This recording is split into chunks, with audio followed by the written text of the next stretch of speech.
So then we'll continue. I would like to give the floor to the co-chair.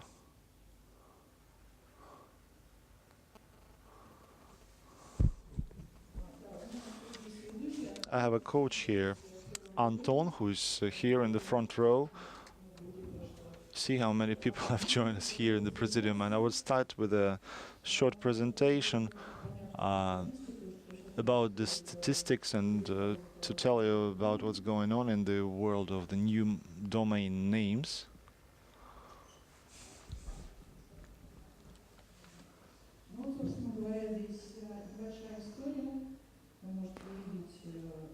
Here is the story and its milestones. The IDN's idea sprang up in 1996, it was a long time ago, and ever since it was heavily discussed. It was discussed by ICANN, it was discussed in other organizations specializing in internet governance. It's a lot of years have elapsed, and last year, 2013, was announced the year of new gTLDs, when approximately 1,000 new domain names sprang up. And it so happened that the infrastructure that we had before was not quite ready to accept those. And if you put in the browser search window a domain name which is not recognized by the web browser, you will not get any response and you will not see any site opening. Some stats in the .rf domain from the company I represent. We started implementing it in 2010. Actually 2009 to be precise. And since then, we've seen some significant growth in the .rf domain. The .rf domain is an excellent example for new domains, top-level domains. It's followed by the next slide. Please take a look at this one. 820, 372,000 domains by the end of April 2014.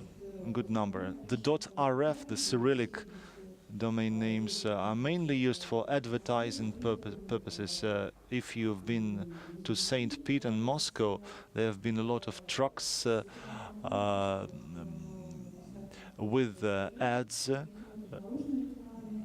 with .rf advertising, and the business has been actively using the new domain names for its commercial purposes. At this particular slide you can see some other companies, examples, and by the end of 2012 116 applications were applied to ICANN for 108 IDN, and 1930 applications were .deti, .moskva, .rus in Cyrillic. The representatives are here of these domains. If you would like, you might want to contact them a little later. Here is some statistical slide as well. You can see what were the popular domains in other domains, and the simplified Chinese domain is rated 4th, so it proves that such things are not only popular in Russia. IDN's not only popular in Russia, but in other countries as well. The .deti domain was registered and delegated on the 27th of February, and the person in charge of that project will speak about it a little later. And .moskva and .rus correspondingly. There is one general problem which combines all these domain areas, national and country-wide ones. Electronic mail. We would like to speak about what has been done in this direction. The coordination center I represent was doing a lot of work. We were writing the developers our requests so that they would pay closer attention at this trend, whether they like it or not. But this is a general trend which is going. There are more and more IDNs springing up, and there is no. We have already passed the point of no return. Those developers who get good grip of that will get a very beneficial competitive edge. Others will be catching up with them. Anton Baskov, I would like to give the floor to you to continue this presentation.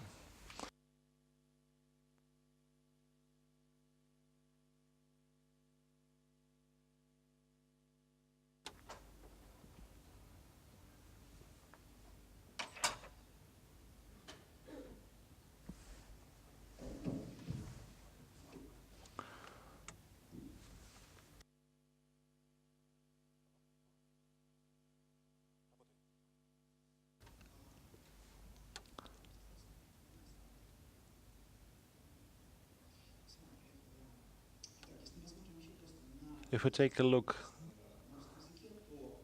at the Cyrillic names with the email, we've just covered the first part. If you take a look at all the main protocols, we don't have problems. We have problems with all of them. The best situation looks with the XMPP Jabber. It supports @.rf addresses, and it works. And most of the servers really digest such strings, such addresses. SIP proves to be a problem. It's easier and simpler than with the electronic mail because they already have the UTF-8 support for headers, but the behavior is vague. The same applies to DNS. NAPTR, NAPTR record, limited support.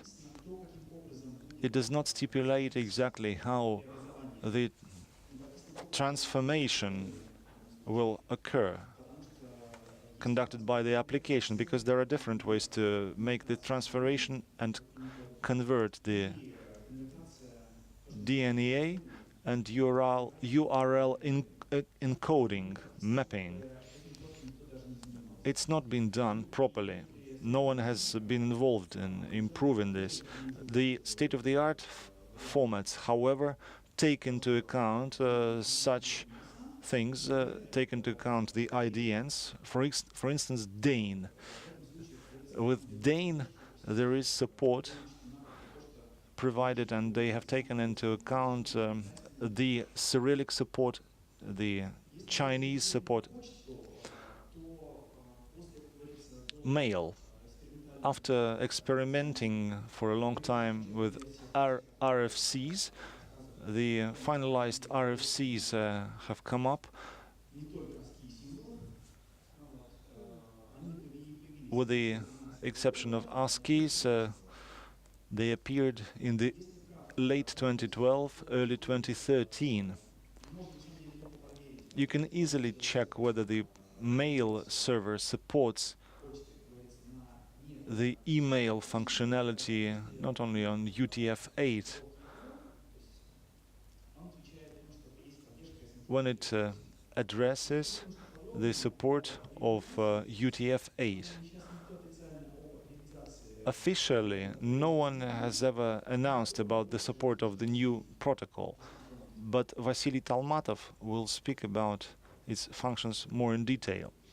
Good afternoon, colleagues. I will speak about how we have realized the mail support. It does not look that bad, however, that, you know, nothing works and nothing will. It's not true.